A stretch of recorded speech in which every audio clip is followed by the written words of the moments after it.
Nino, que ya lo tenemos por ahí también. Sí, está escondido, yo lo tengo acá. Bueno, Yo los veo. Hola, Adri, ¿cómo andás? ¿Todo bien? ¿Cómo andan? ¿Todo bien? Defensor de consumidores en la provincia de Buenos Aires, bienvenido, gracias por estar, ¿eh? No, Bueno. por favor, me estaba riendo de los memes de Julio. Tengo uno acá a la vista que dice, está por caer Julio, con un serrucho y cortando el árbol, ¿no? Me encanta. Muy bueno. Sí, después vienen los de Agostini, ¿no? Pero bueno, los de Julio son top. Bien, Sí, bien. sí. Así que bueno, cae Julio y ustedes tienen cada vez más laburo, me parece igual, Adrián. Esto no termina, esto cada vez es un poquito más difícil, ¿no? Digo, porque se hace todo cuesta arriba, son muchos frentes que se abren y bueno, vamos a tratar de encararlos todos de la mejor manera. ¿Y esto pasó siempre o ahora, con esto de la virtualidad y todo lo demás, se suman más casos? ¿O siempre tuvieron así? No, en realidad mirá, estadísticamente te podría decir que antes de la pandemia casi el 70% de los casos que nos caían eran usuarios y consumidores que compraban no a través de plataformas, ¿no? Sino que la circunstancia. Compras el producto, lo mirás, lo elegís. Y después de la pandemia, obviamente los números se exacerbaron y casi te diría el 99% de las operaciones que hoy se realizan son a través de comercio electrónico, lo cual también complejiza un montón la cuestión del reclamo. Y esto sumado a que la virtualidad, ¿no? Esto de poder a un solo clic acceder a un préstamo, comprar un producto, pagar un servicio, bueno, genera también un montón de inseguridad por la utilización de estos sistemas. Entonces, hoy la verdad que estamos en una tendencia en alza. Y eso también tiene que ver por ahí con que los consumidores empiezan a tomar conciencia también de cuáles son sus derechos para poder reclamarlos, ¿no? Antes te diría que las estadísticas que manejábamos en las oficinas de defensa de consumidores era que de cada 10 situaciones de abuso o de situaciones de incumplimiento de los proveedores, solamente reclamaba en 3 personas de esas 10. Las 7 restantes o el 70 restante, si lo querés exponenciar un poquito el número, no hacía el reclamo, ¿no? ¿Por qué? Porque a veces piensan que pierden el tiempo, que no lo van a recuperar, no saben, no conocen, y bueno, y esto requiere un poquito de sentarse y reclamar. Y en un mundo donde todos necesitamos resolverlo ya, el tiempo vale, ¿no? Y ahí es donde se generan estos problemas, que la gente no reclame y que las empresas sigan abusando en muchos de estos casos. Y las empresas lo saben, porque saben que de una cierta cantidad de posibles errores, aunque tengan que pagar más de lo que valía el producto, sabe que igual lo recuperan por todos los que no reclamaron. Y si el número era, imagínate, José o Camila y la gente que lo está escuchando, si de cada 10 solo reclaman 3, bueno, el 70 es ganancia pura de las empresas proveedoras, porque saben que nadie va a venir a reclamar por ese 70% de casos que faltan, ¿no? Que están sin solución. Adrián, ¿eso es muy argentino? Lo que es muy argentino es la queja, ¿no? El argentino somos muy quejosos, de quejarnos, padre, no me cumple, no. El tema es que, bueno, cómo encauzar esa queja en un reclamo, y ahí es donde fallamos, creo, como consumidores, ¿no? Nos quejamos. Hay otros países que tienen como más aceitado el tema de, no sé, hacer los reclamos o ir a acercarse a exigirle a las empresas. Sí, hay países donde la normativa, hasta nosotros tenemos mucha mejor normativa, pero no tenemos la cultura del reclamo, pero países como Estados Unidos, como decimos, Estados Unidos, donde el mercado no. Bueno, Estados Unidos tiene un sistema de protección al consumidor muy fuerte, con sanciones muy fuertes. Mira. Por eso es muy difícil que, por ejemplo, una empresa de ese país incumpla con el reclamo frente al consumidor. Ellos tratan de evitar los reclamos porque saben que la autoridad de aplicación allá, más allá que el mercado es el que fija un montón de cuestiones en ese país, pero también tiene normativa fuerte y una decisión en ese aspecto de aplicar sanciones fuertes. Por ahí el consumidor, ante ese reclamo, inicia sus expedientes, sus casos administrativos o judiciales en ese país, pero las empresas saben que lo que viene es una sanción muy fuerte. En Europa pasa lo mismo, tenemos sanciones fuertes y tenemos muchos países que tienen normativas de protección también a ese nivel. Te puedo decir España, justamente ayer tuvimos una diplomatura que la estamos llevando adelante, donde tuvimos de invitado a un docente de España donde nos contaba las fuertes sanciones que aplica la Unión Europea, por ejemplo, en materia de protección de datos personales. Entonces, las empresas que quieran incumplir con las normativas de protección al consumidor y de datos personales en esos países de Europa, bueno, saben que la sanción es fuerte. Porque la única manera de cambiar conductas también de los proveedores es sancionándolos. Ahora, si yo no reclamo y denuncio, no los puedo sancionar porque no hay reclamaciones detrás que avalen las sanciones que puede venir posteriormente, más allá de que el Estado puede controlar algunas cuestiones, pero bueno, estamos en una retirada del Estado, por lo cual ustedes no sé si vieron alguna sanción publicada a nivel nacional, yo no la vi, entonces bueno, estamos en esa situación muy difícil, ¿no? Tratando de ponerle el pecho y salir adelante. Bueno, Adrián, ¿qué tenemos para hoy? ¿Qué casos puntuales? Bueno, tenemos dos noticias, ¿no? Por un lado, yo no trato a veces de dar buenas, pero últimamente me cuesta encontrarlas, ¿no? Pero una de las noticias que queríamos dar es bueno, que las prepagas vuelven a aumentar, ¿no? Ya en esta escalada de aumentos mensuales, ¿no? Hoy nos aumentan la luz mensual, el gas si mensual. no hay inflación, dale, Adrián. Bueno, esa es una situación, ¿no? No hay inflación, sin embargo, las prepagas en los próximos meses plantean aplicar aumentos por encima de la inflación, ¿no? Como para que tengamos un dato, en mayo la inflación había sido 1,5, las prepagas aumentaron 2,7, ¿no? Bueno, es un dato, ¿no? Es un dato a tener en cuenta. Interanual, mayo a mayo, las prepagas aumentaron un 67% en lo que va, ¿no? de este aumento interanual. Y el IPC en estos meses, estos primeros 6-7 meses, aumentó fue de 43,8 el acumulado. Por lo cual, bueno, ahí vemos que hay un 23,2% de aumento en materia de prestaciones de medicina prepaga, ¿no? Te van a decir que estaban atrasadas. Es lo que vienen diciendo, creo que desde que está el DNU vigente, ¿no? Claro. Que están atrasados por políticas públicas anteriores de no aumento. Hace 20 años vienen diciendo que están atrasadas. Yo te diría que toda una vida dijeron eso.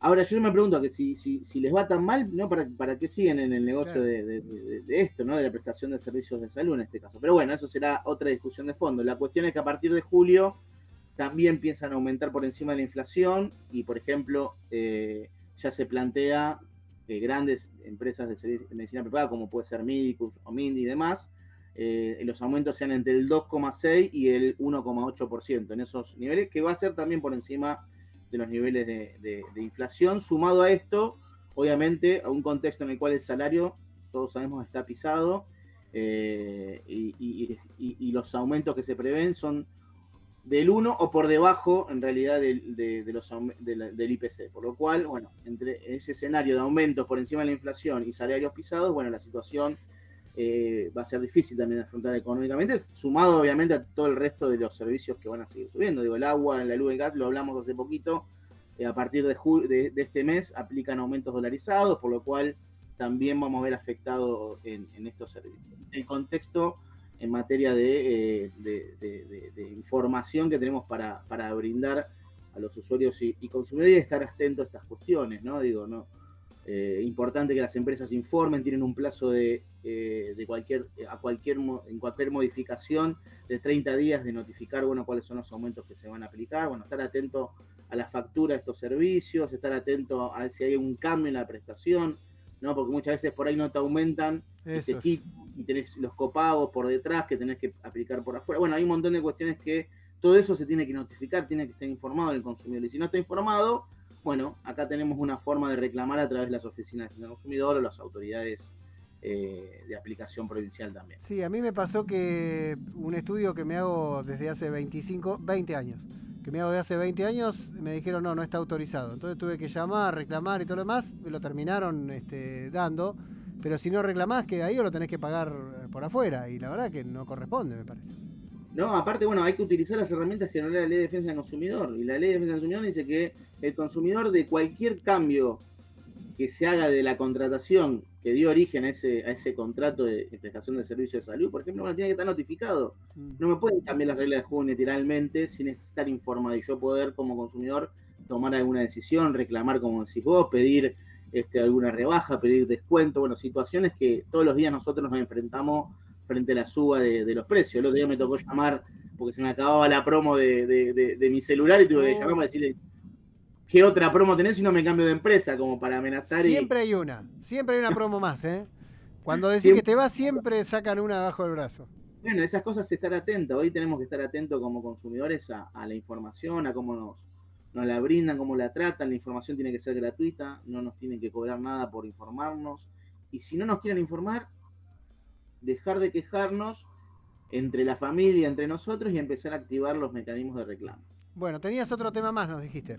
Y otro tema que también me parecía importante y que salió en muchos medios es un fallo de la Cámara Nacional Comercial, Sala C de la Ciudad de Buenos Aires, donde una jubilada de 80 años y pensionada estaba sobreendeudada, esto que venimos hablando muchas veces, ¿no? Del tema del sobreendeudamiento en estas épocas.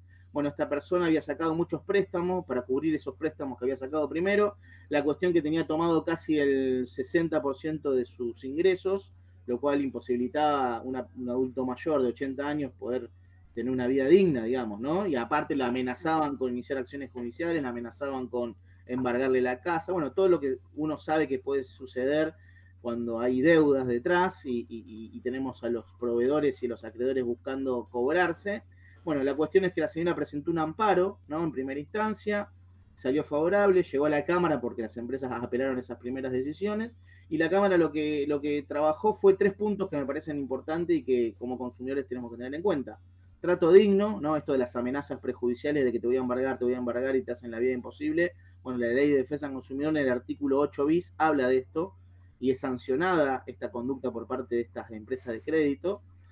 Habla también de una situación de hipervulnerabilidad, ¿no? La persona, además de ser consumidora y usuaria afectada en su economía, además era jubilada. Entonces, eso genera una doble vulneración, digamos, ¿no? Como personas y como trato digno a cada uno de nosotros que nos merecemos como personas humanas. Y en tercer lugar, a la falta de información clara, ¿no? La persona, esta abuela, que puede ser nuestra abuela, frente a esta situación pidió muchas veces que se le informe el estado de sus créditos, qué le aplicaban, cuáles eran las tasas de interés, bueno, todo lo que uno puede solicitar en el marco de un préstamo o de un crédito. Esta información no se la dieron, no le daban nunca la decisión final. Bueno, la cuestión que esto disparó la falta de información, y la Cámara lo que dijo, bueno, lo que resolvió fue primero la nulidad de todos los contratos, o sea, quitarle toda la deuda que supuestamente la persona esta adulto mayor acarreaba, y por otro lado le fijó una reparación económica por daño moral. Obviamente todos los padecimientos de una persona adulta mayor que te persigan, como nos puede pasar a cualquiera de nosotros, genera un daño en la persona, ¿no? En la persona ser humano estamos hablando. Sí, sí. La justicia le dio una indemnización por daño moral de 2.600.000 y una multa civil por este trato indigno, una jubilada, y por esta falta de información de más de 5 millones de pesos, por lo cual a lo que voy es, cuando uno reclama, ya sea por la vía judicial o administrativa, lo que uno ve es que se pone en funcionamiento el sistema protectorio, y por otro lado se generan este tipo de sanciones, ¿no? Borrar la deuda o hacer caer los contratos, indemnizar lo que es el daño moral, esos padecimientos que tenemos como personas humanas, y además una multa de este valor que debe con la idea de desincentivar que las empresas no sigan incumpliendo con las normativas y sigan amenazándonos en nuestros derechos como personas, ¿no? Como seres humanos que somos. Adrián, ¿esto puede llegar a marcar un precedente muy importante, digo, de acá en adelante? Yo creo que este tipo de sentencias y a nivel de cámara, ¿no? Porque tenemos primera instancia y la Cámara es la que revisa después todas estas cuestiones, y esto es un antecedente muy importante, ¿no? En nivel de lo que estamos trabajando, muchos de nosotros y con otros colegas, lo digo, el tema del sobreendeudamiento, porque acá estamos viendo que ante una situación muy delicada como es que te afecten en la salud y quieran embargarte por deudas en las cuales no te informaron cuáles son las tasas que te iban a aplicar, te hacen firmar cosas sin leer. Bueno, esto genera un antecedente muy importante, porque estamos hablando que estas empresas de crédito, a un solo clic, bueno, tienen que cumplir con la Ley de Defensa del Consumidor, porque les va a salir caro ese incumplimiento, porque fíjense que la Cámara lo que hizo es dar de baja todos esos contratos, o sea, todos esos créditos que le habían dado a la persona y que la persona obviamente se vio en una situación que el salario no podía cubrir, se lo dieron de baja por incumplir con la Ley de Defensa del Consumidor. Y esto sumado a un accionar, en este caso de los jueces humano, ¿no? Porque muchas veces uno dice, no, aplicamos el derecho, los jueces aplican el derecho. Bueno, pero hay que tener también un poquito de humanidad al momento de leer una ley. Y acá, bueno, lo que vimos es que humanizaron el derecho del consumidor de una manera y entendieron que la situación no puede ser siempre a favor del proveedor, por más que haya documentos firmados por una persona que por ahí no entendía qué es lo que estaba firmando porque no le informaron cuál era realmente las consecuencias de este tipo de contratación de crédito, ¿no? Así que bueno, la verdad que es un ¿Se tema toma que en cuenta, necesita. por ejemplo, pienso, la situación de vulnerabilidad de la persona, digo, en la desesperación de querer, de necesitar tomar crédito para comer, no Claro. sé? Es que en realidad hoy la situación que lo venimos hablando y lo venimos sosteniendo, no es que la gente se endeuda porque se quiere ir a Miami, a ver a River o a Boca, que nos volvimos Bueno, hay en la algunos que sí, primera. ¿eh? Hay algunos que sí.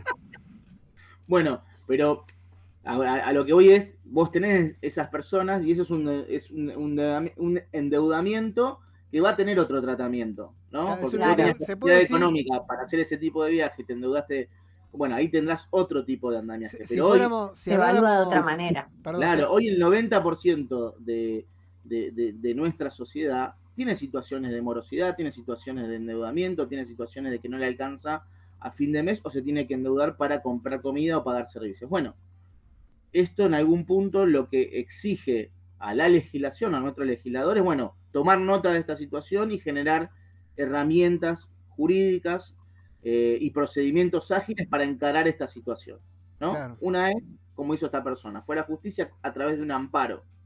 Bueno, pero necesitamos mecanismos que tengan en cuenta esta cuestión y por eso también hay municipios, por ejemplo, en la provincia de Buenos Aires, que tienen ordenanzas que hablan del sobreendeudamiento y los procedimientos que tienen que aplicarse frente a esta situación. Y se habla, por ejemplo, del préstamo responsable. Ujú. Préstamo responsable, digo, bueno, yo voy a adquirir un préstamo. Bueno, tiene que haber un análisis de la situación Exacto. crediticia de ¿Qué cada es lo que uno. hace un banco, por ejemplo? No hacen Es lo estas que hace un compañías. banco. Claro.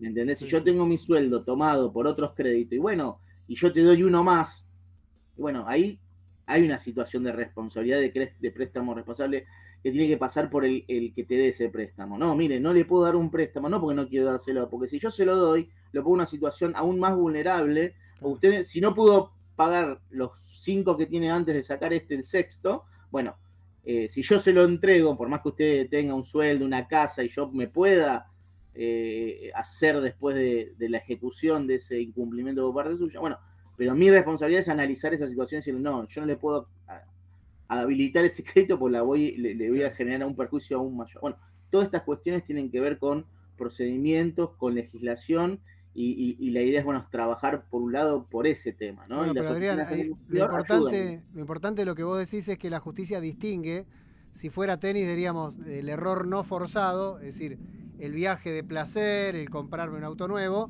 del que lo hizo para endeudarse porque no tiene para comer. Exactamente. Eso Cada está. caso es particular y se resuelve de manera particular. Puede aplicar a veces los principios para unos y para otros por ahí no aplican esos principios porque la realidad económica de cada uno de nosotros es distinta. Ujú. Ahora, la situación es que la justicia está tomando nota, está viendo que esto se está profundizando y bueno, hay que tomar medidas. En este caso, me parece que la decisión tomada por la Cámara Nacional Comercial Sala C es correcta, es ajustada a derecho y se tuvo en cuenta todas estas cuestiones por parte del adulto mayor, ¿no? Que también es vulnerable en estas cuestiones. Adrián, un placer. Algo más, Cami, perdón, ¿eh? No, No, no, no, ¿estamos para bien? mí fue Estamos súper bien. claro. Bueno, que tengas lindo fin de semana. Que dormí, es lo único que te voy a decir este fin de semana. Aprovechá. Voy a tratar de dormir para que el lunes me encuentre óptimo junto a mi señora porque tenemos la gran alegría de poder traer al mundo a Martina, así que estamos Qué muy lindo. expectantes, muy ansiosos, con muchas ganas. Yo ya la quiero abrazar, la quiero mimar, así que bueno, y acompañarla con su hermana que también está acá. Uy, cómo debe estar. Le va a traer un regalito, supongo, a la hermana. Está todo preparado, está cuidando todos los muñecos, más o menos, que Perfecto. tiene, ¿verdad? Lo tiene todo guardado. Me imagino. Bueno, que la pasen hermoso, que sea con mucha felicidad y bueno, nos encontramos cuando puedas. No, muchas gracias a ustedes y les mando un saludo grande. Gracias, felicidades. Bueno, ahí estaba Adrián Ganino, como siempre, Cami, ¿no? Dándonos una mano con todo lo que tiene que ver con los consumidores.